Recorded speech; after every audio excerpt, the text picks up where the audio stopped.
Bismillahirrahmanirrahim.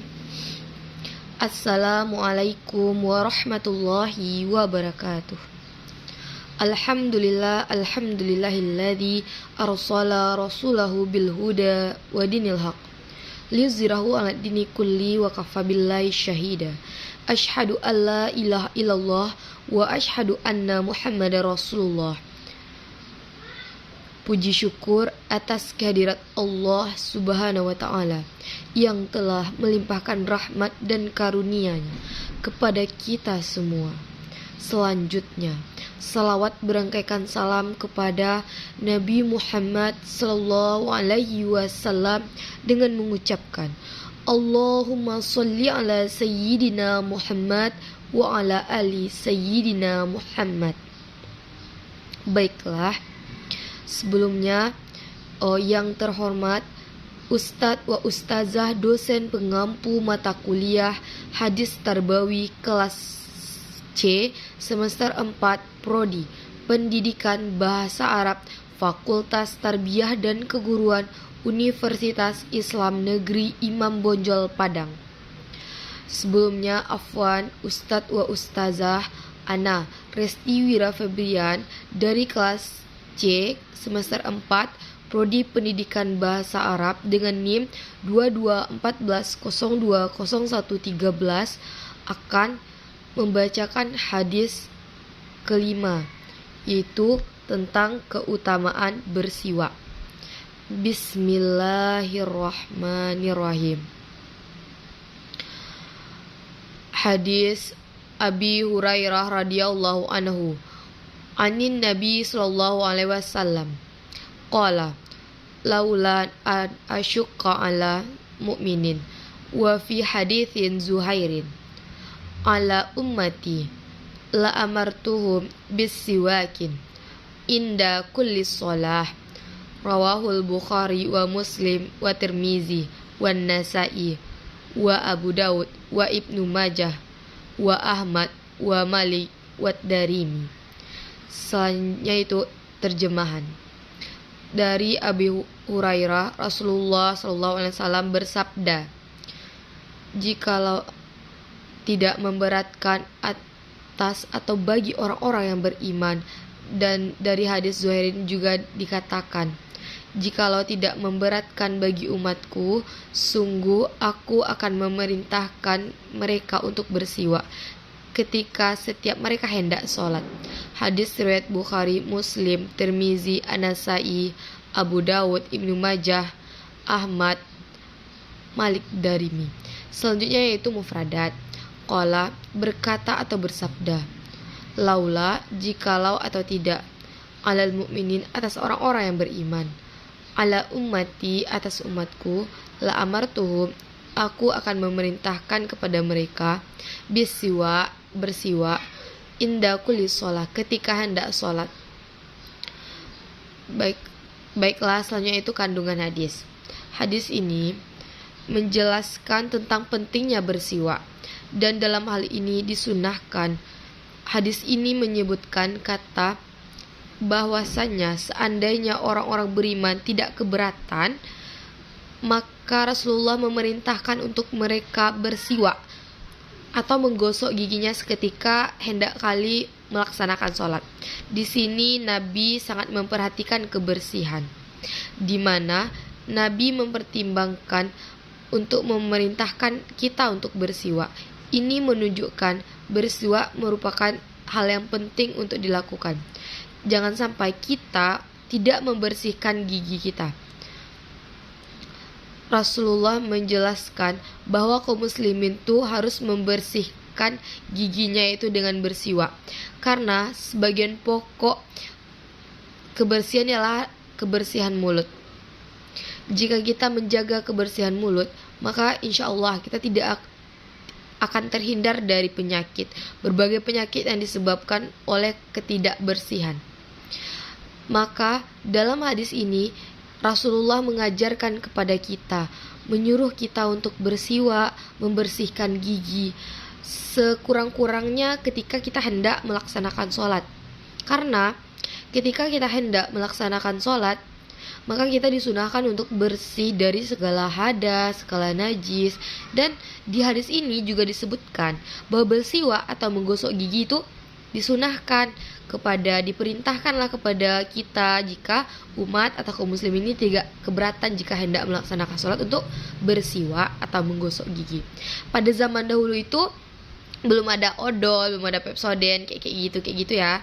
Tapi masih menggunakan siwak. Siwak itu berasal dari tumbuhan. Jadi siwak itu digunakan untuk membersihkan gigi dari segala kotoran-kotoran yang ada. Jadi biasanya siwak itu dipakai untuk membersihkan gigi orang-orang zaman dahulu. Namun sekarang sudah ada alternatif lain seperti sikat gigi, sudah bisa menggunakan odol. Jadi sepertinya lebih efektif dan lebih efisien dalam pemakaian yang sekarang ini. Kita sudah diringankan dengan adanya Pepsodent, adanya odol gitu.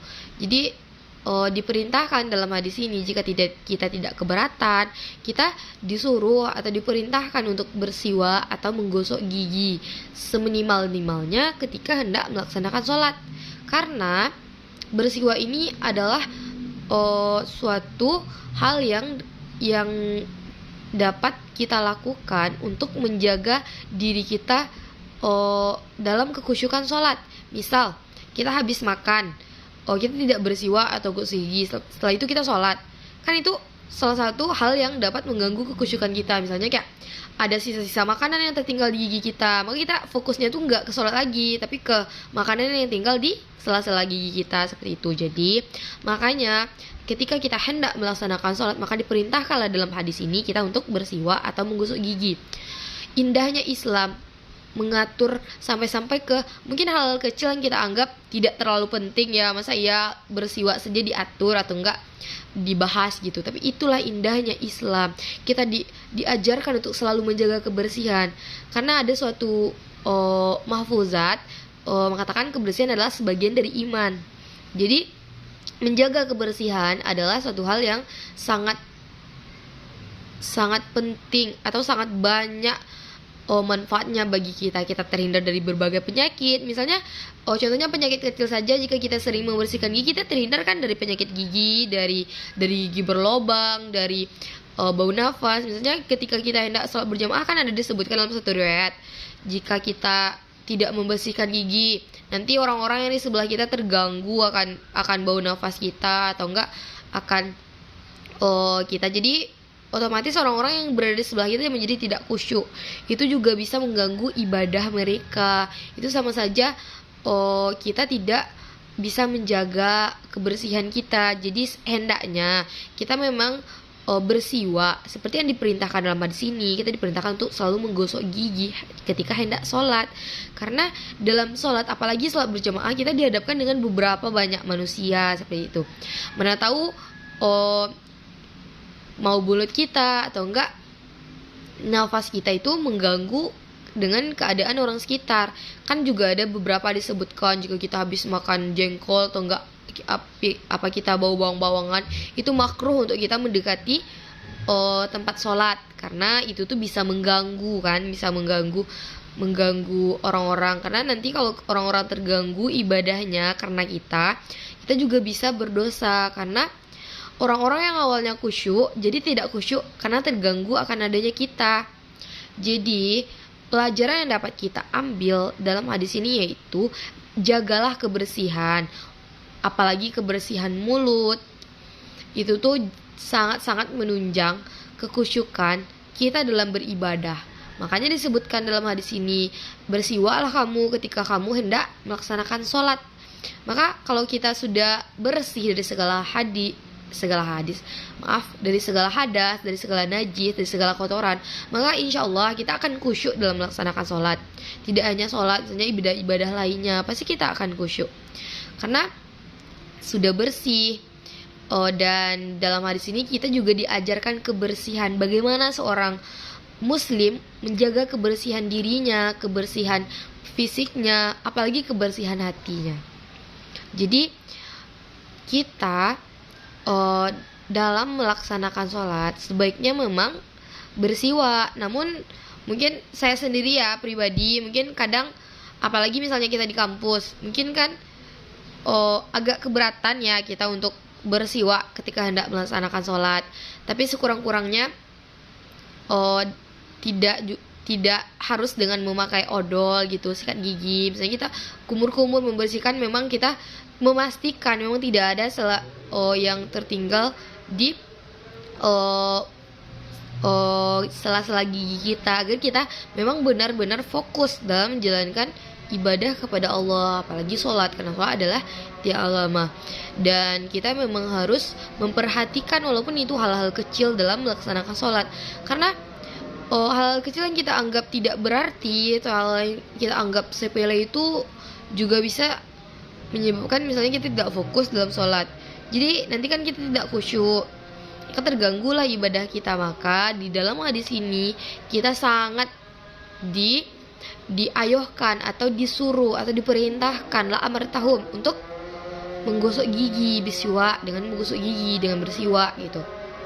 Selanjutnya itu kaitannya dengan pendidikan. Kaitannya dengan pendidikan yaitu yang pertama yaitu tentang akhlak. Bagaimana kita diajarkan untuk menjaga kebersihan, bagaimana akhlak kita, bagaimana cara kita untuk menjaga bagaimana kebersihan diri kita, menjadi seorang muslim yang benar-benar jauh dari sifat-sifat yang kotor atau enggak sifat-sifat yang jelek gitu.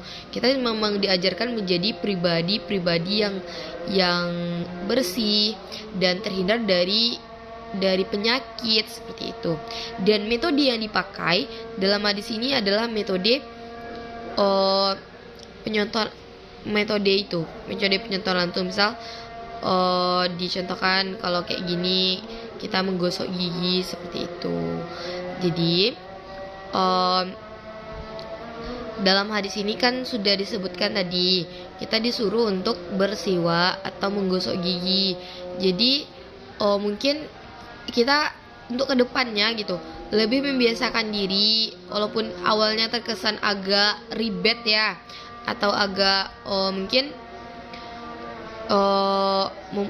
kayak membuang waktu atau enggak kayak agak mempersulit gitu kan. Nah, jadi untuk kedepannya kita usahakan untuk selalu menyikat gigi ketika hendak sholat seperti itu. Jadi prinsip mendidik dalam hadis ini yaitu dengan menyesuaikan dengan keadaan. Seperti bersiwak ini kan disesuaikan dengan keadaan ketika hendak sholat, bukan terus menerus kan, ketika seminimal-minimalnya ketika kita hendak melaksanakan sholat. Jadi bersiwak ini adalah salah satu cara untuk kita menjaga kebersihan dan menghindari diri dari penyakit-penyakit. Misalnya apalagi ini banyak musim penyakit kan sekarang. Jadi dalam hal ini kita banyak sekali mendapatkan pelajaran berakhlak seperti yang dicontohkan oleh Nabi, sering menjaga kebersihan, selalu menjaga kebersihan seminimal-minimalnya. Ketika hendak sholat, kita memang benar-benaran bersih supaya ibadah kita menjadi fokus seperti itu. Dan menurut saya bersiwak ini jangan kita jadikan sebagai suatu hal yang memberatkan gitu. Ketika hendak sholat kita harus membiasakannya. Lama-lama pasti kita akan terbiasa kan. Misalnya kayak ketika hendak sholat nih, kita harus bersiwak dulu supaya kita memang fokus nih beribadahnya gitu. Jadi hadis ini sangat-sangat mengajarkan dan sangat-sangat banyak sekali ilmu yang kita dapat. Kita bisa menjaga kebersihan, fokus ibadah, juga bisa terhindar dari berbagai penyakit seperti itu. Dan hadis ini juga erat kaitan pendeknya dengan akhlak kan, seperti itu. Dan juga yang tadi salah satu metode mendidik atau metode pengajaran hadis ini itu menyesuaikan dengan keadaan, menyesuaikan dengan keadaan umat. Jika kamu tidak keberatan, jika kamu tidak terberat, jadi hadis ini tidak seolah kayak mengekang atau tidak memberatkan kita, tapi jika kamu tidak keberatan wahai umatku, maka gosoklah gigimu ketika kamu hendak sholat. Mungkin sekian yang dapat saya sampaikan. Banyak maaf. Billahi taufiq wal hidayah. Assalamualaikum warahmatullahi wabarakatuh.